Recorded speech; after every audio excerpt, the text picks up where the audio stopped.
ragazzi, let me show you how to make tagliatelle. This is a typical shape from Emilia-Romagna and is usually paired with a delicious ragu alla bolognese. Now, to cut by hand your tagliatelle, you simply need a sharp knife. And what you want to do is to sprinkle flour all over. Make sure you add enough flour so it will be easier for you to separate each tagliatelle.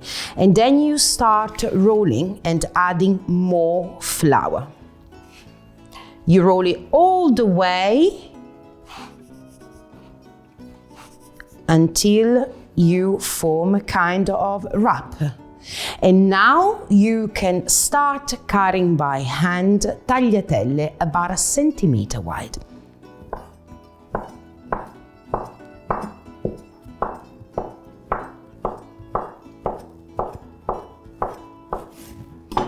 And your tagliatelle, ragazzi, are ready.